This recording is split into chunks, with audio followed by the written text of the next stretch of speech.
ഇച്ചിരി ഓഡയുടെ one piece എന്ന സീരീസിൽ പൈററ്റുകളുടെ ശക്തിയും ഭീഷണിയും കൂടുതലായി കാണപ്പെടുന്നത് അവരുടെ ടീമും ലീഡറുമുള്ള ശക്തിയിലാണ്.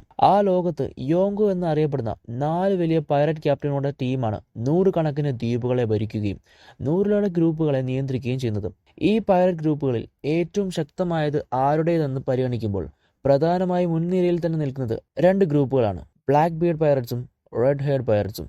ഇതിൽ തന്നെ ബ്ലാക്ക് ബിയർഡ്സ് പൈററ്റ്സിനെ നോക്കുകയാണെങ്കിൽ ടീച്ചിൽ തുടങ്ങി ബ്ലാക്ക് ബിയർഡ് പൈററ്റ്സ് ക്യാപ്റ്റനായി മാറുകയും വൺ പീസ് ചരിത്രത്തിലെ ഏറ്റവും ഭീഷണിയുള്ള ഒരു വ്യക്തിയായി മാറുകയുമായിരുന്നു ബ്ലാക്ക് ബിയർഡ്. മറൈൻഫോർഡ് യുദ്ധത്തിന് മുൻപ് തന്നെ യാമി യാമി നോമി എന്ന ഡാർക്ക് ഡെവൽ ഫ്രൂട്ടും പിന്നെ ഗുറ നോമി എന്ന വൈറ്റ് ബിയർഡ്സിന്റെ ശക്തിയും കൂടി സ്വന്തമാക്കുകയാണ്. അതുപോലെ തന്നെ അദ്ദേഹത്തിന്റെ ഗ്രൂപ്പിലും ശക്തരായിട്ടുള്ള ഡെവൽ ഫ്രൂട്ട് യൂസേഴ്സ് ഉണ്ട്. ഇംബൽ ഡൗണിൽ നമ്മൾ കണ്ടുമുട്ടുന്ന ഷിറു എന്ന ശക്തമായിട്ടുള്ള സോർട്സ്മാൻ, 7 വാർലോഡ്സിൽ വരെ ഉണ്ടായിരുന്ന ഔക്കിജി അല്ലെങ്കിൽ കുസാൻ, ലാഫിത്തെ, വാനാഗ്വ, ജീസസ് ബർഗസ്, അങ്ങനെ ഒരു വലിയ ടീം തന്നെയാണ് അവന്റെ കൂടെയുള്ളത്. ഈ ഒരു ഗ്രൂപ്പിനെ ഒരു ഡെവിൾ ഫ്രൂട്ട് ഹണ്ടേഴ്സ് എന്ന് തന്നെ വിളിക്കേണ്ടി വരും. വൺ പീസ് വേൾഡിൽ തന്നെ പ്രധാനമായി കണ്ടുവരുന്ന ഡെവിൾ ഫ്രൂട്ട്സ് കളക്ട് ചെയ്ത് തന്റെ ടീമിലുള്ള ഓരോരുത്തരെയും ഒരു ഡെവിൾ ഫ്രൂട്ട് യൂസറാക്കി മാറ്റുകയും തന്റെ ടീമിനെ ഏറ്റവും സ്ട്രെങ്ത് ആയിട്ടുള്ള ഒരു ടീമായി മാറ്റുകയാണ് ബ്ലാക്ക് ബിയർഡിന്റെ പ്രധാന ലക്ഷ്യം. അതുകൊണ്ട് തന്നെ വൺ പീസ് വേൾഡിലെ ഏറ്റവും ഭീഷണിയുള്ള ഗ്രൂപ്പാണ് ബ്ലാക്ക് ബിയർഡ് ഗ്രൂപ്പ് എന്ന് പറയാൻ സാധിക്കും. മറ്റൊരു വശത്ത് ഷാങ്ക്സ് നയിക്കുന്ന റെഡ് ഹെഡ് പൈററ്റ്സ് ആണ് ഏറ്റവും ബാലൻസ്ഡ് അല്ലെങ്കിൽ ശരിയായി ക്രിയേറ്റ് ചെയ്തിട്ടുള്ള ഒരു പെർഫെക്റ്റ് ഗ്രൂപ്പ് എന്ന് തന്നെ പറയേണ്ടി വരും. ഈ ഒരു ടീമിന്റെ പ്രധാന ആയുധം ഹാക്കിയാണ്.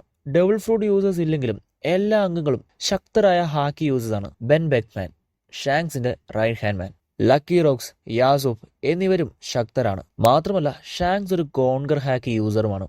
ഓടെ പറയുന്നത് ലോകത്തിലെ ഏറ്റവും നല്ല കോൺഗർ ഹാക്കി യൂസർ ഷാങ്ക്സ് ആണെന്നാണ്. മറൈൻഫോർഡ് ആർക്കിൽ ഷാങ്ക്സിന്റെ ഒരൊറ്റ വാക്കിൽ യുദ്ധം നിർത്തിച്ചതും സെങ്കോക്കു പോലുള്ള വലിയ കമാൻഡർമാരുടെ പോലും തീരുമാനങ്ങളെ മാറ്റാൻ സാധിച്ചിട്ടുണ്ടെങ്കിൽ എന്താണ് ഷാങ്ക്സ് എന്ന് നമുക്ക് മനസ്സിലാക്കാൻ അവിടെ സാധിക്കും.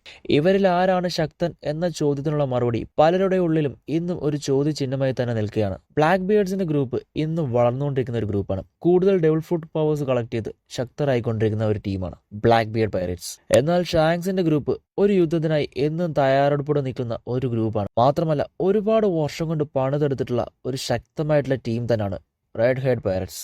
ഒരു സംശയത്തോടെ അല്ലാതെ ഇവരിൽ ആരാണ് ശക്തൻ എന്ന് പറയാൻ നിങ്ങൾക്ക് സാധിക്കില്ല. അങ്ങനെ സാധിക്കുന്നുണ്ടെങ്കിൽ let me know in comments. സയോനറ.